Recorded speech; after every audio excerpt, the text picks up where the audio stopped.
Αυτή δεν είναι η αρχή κινηματογραφικού έργου. Είναι το τέλος μιας αληθινής ιστορίας.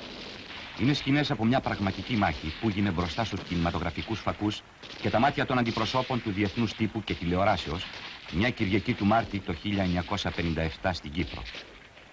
Αυτοί είναι Άγγλοι στρατιώτες που εκτελώντας διαταγές πασχίζουν για ώρες τώρα να συλλάβουν ζωντανό ή νεκρό έναν άνθρωπο που το κεφάλι του αξίζει 5.000 λίρες.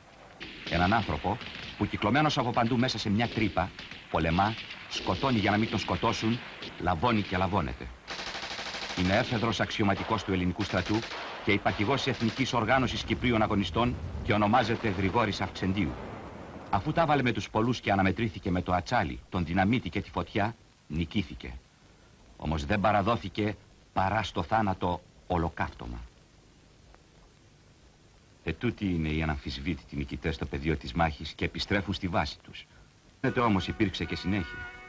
Αυτή είναι μια σκηνή από την κηδεία του αξιωματικού και των στρατιωτών που σκοτώθηκαν στη μάχη εκείνη. Και επειδή έπεσαν για τη δόξα και το μεγαλείο της αυτοκρατορίας, ήταν άξιοι να ταφούν με τιμάς ηρώων.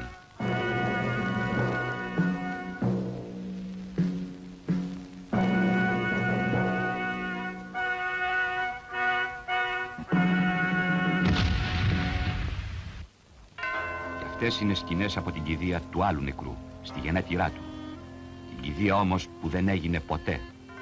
Διότι, κατά το επίσημο ανακοινωθέν, λόγω της εξάψεως των πνευμάτων και του κινδύνου αναταραχής, ο εξοχότατος διέταξε όπως ο νεκρός τρομοκράτης ταφεί εν κρυπτό εις τας κεντρικάς φυλακάς Λευκωσίας και όπως όλοι οι κάτοικοι της γενέτειράς του τεθούν υπό αυστηρών κατοίκων περιορισμών.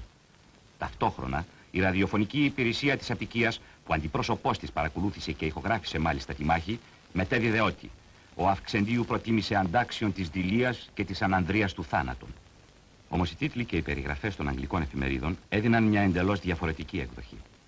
Και έγραφαν ότι ο υπαρχηγός της ΕΟΚΑ απέθανε μαχόμενος, ότι πολέμησε μέχρι σε σκάτων, ότι αψηφούσε επί ώρας 60 στρατιώτες και τελικά έδωσε μέσα από μια τρύπα και επί ώρες 8 συγκλονιστική μάχη προς υπεραρίθμους αντιπάλους δυνάμεις.